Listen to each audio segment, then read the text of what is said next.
Bom dia, boa tarde, galerinha do segundo ano, a depender do horário que vocês estão vendo este vídeo. Hoje a nossa aula será de português e de ciências. Vamos iniciar português e a página do nosso livro grosso é a página 32. A página 32 é uma atividade referente ao texto de leitura da página 31. O texto é de experiência, instrução de experimento. E essa atividade vem questionando algumas coisas desse texto. Esse tipo de texto, assim como aquele outro texto que a gente fez sobre o origami que se transformava em um sapo saltador, ele traz instruções, passo a passo, para que a gente possa fazer alguma coisa com êxito. O que é isso? Alguma coisa que realmente vai dar certo. A gente pode comparar esse tipo de texto aos textos que trazem receitas. Não tem lá os ingredientes, o passo a passo, para que o prato fique da forma como nós desejamos?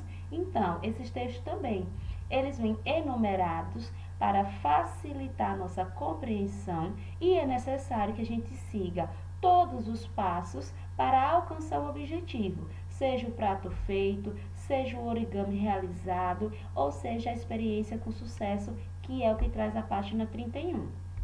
E na página 32, a primeira questão diz o seguinte: qual a função de um texto como o que está na página anterior?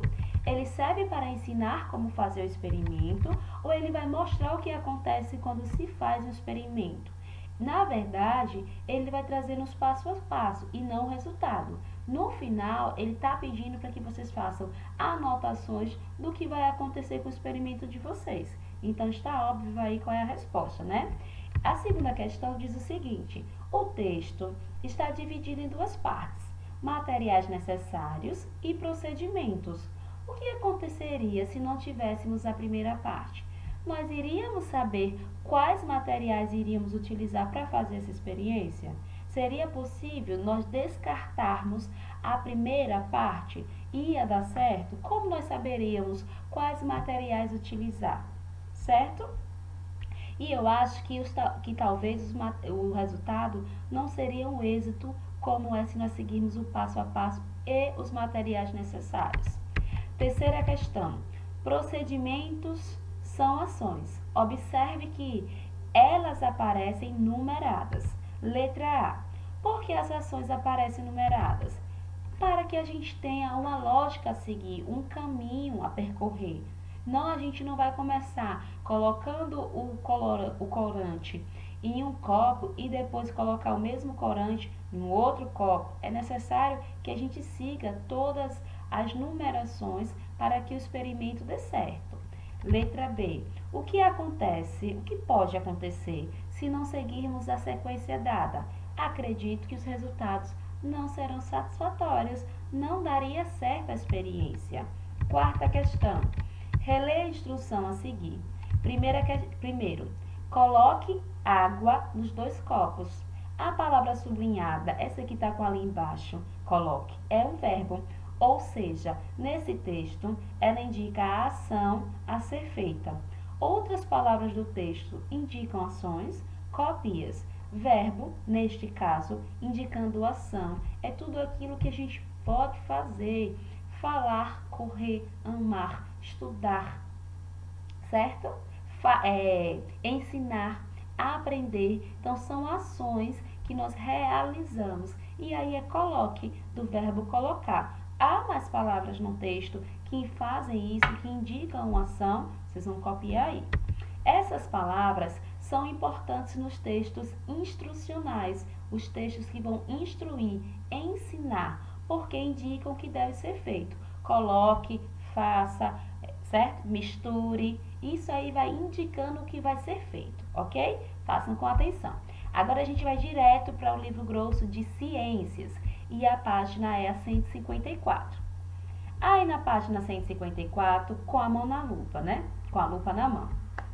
O feijão é um dos principais alimentos do povo brasileiro. Olha, o feijão é rico em sais minerais, proteínas, vitaminas, rico em ferro e ele é indispensável ao nosso organismo. O nosso organismo precisa de muitas coisas para que ele possa se desenvolver bem. Se nós comemos bem, alimentos saudáveis que trazem vitaminas, minerais, tudo que o nosso corpo precisa, a gente fica bem. Diminui as vezes que nós adoecemos. Por quê? Porque o nosso corpinho, o nosso organismo é tudo aquilo que a gente consome, ok? Além disso, ele é o ingrediente principal da feijoada, um prato típico da culinária brasileira. Eu já comi feijoada e gosto muito de feijoada. Vocês já comeram? Vocês gostam de feijoada? Se não comeram ainda, dê uma oportunidade de comer, porque é um alimento que traz muitos benefícios para o nosso corpinho. Você gosta de feijão? A sua família consome feijão todos os dias? O feijão tem várias maneiras de ser feito. Na feijoada, um feijão tropeiro, um feijão em calda. E todas essas maneiras vai trazer algum benefício para o nosso corpo. E na primeira questão diz assim: em casa, converse com a sua família e responda as questões a seguir. Lá, a letrinha A. Na nossa casa, tem feijão todos os dias? Você vai chegar para a mamãe, papai, para a vovó. Na nossa casa, tem feijão todos os dias? Sim, não, só às vezes. Todos os dias, menos aos domingos, porque nos domingos faz uma comidinha diferente, um churrasco, aí não coloca feijão. Outro, qual? Ah, na minha casa só como feijão dia de quarta. Você vai marcar outro, qual? Dia de quarta, tá certo? Vocês vão marcar de acordo com o que vocês consomem na semana. Letra B. Qual é o tipo de feijão mais consumido em nossa casa? É o feijão preto, carioca, vermelho, um outro tipo? Qual seria? E a letra C diz assim: por que é importante consumir feijão? A tia já falou com vocês no início dessa página dos benefícios do feijão, do que ele pode proporcionar para o nosso corpo, em tudo que ele é rico, tá certo? Agora a gente vai para a página 83 da nossa ficha de ciências. E o que é que nós precisamos fazer nas fichas? Colocar o nomezinho completo, iniciais maiúsculas, a data que nós estamos vendo o vídeo. E aí na primeira questão, na página 83, diz assim: complete a cruzadinha seguindo as dicas a seguir. Essa cruzadinha é sobre a fotossíntese, que é o processo que a plantinha faz para produzir o seu próprio alimento e ainda melhora os gases da nossa respiração, do nosso ambiente, da nossa estrutura atmosférica, tá certo? E aí o número 1 diz assim: gás usado pela planta para fazer fotossíntese.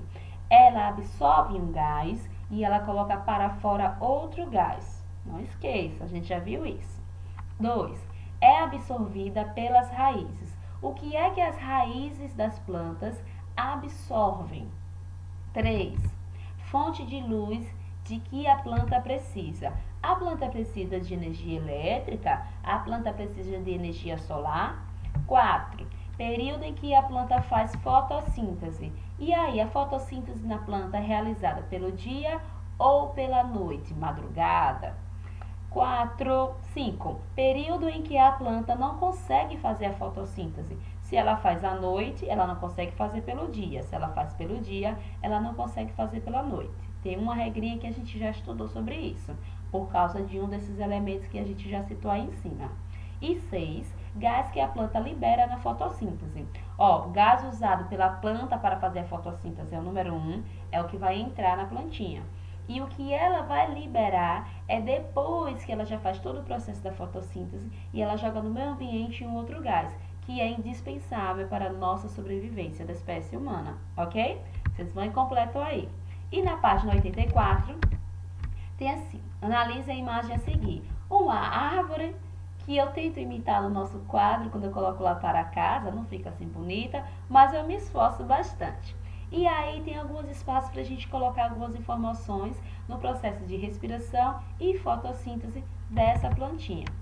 Aí embaixo tem falando assim, na letrinha A. No lado direito, lembre-se, lado direito, lado esquerdo. E eu estou o oposto de vocês. Então, se eu levanto essa mão e vocês estão de frente para mim, quando vocês levantarem, vai aparecer a esquerda de vocês. Mas se ficarmos um atrás do outro, em um modo de fila indiana, todo mundo levanta igualzinho à direita, todo mundo levanta igualzinho à esquerda, tá certo?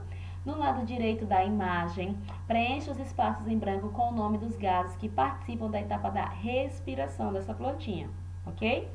Letra B. No lado esquerdo da imagem, preencha os espaços em branco com o nome dos gases que participam da etapa da fotossíntese.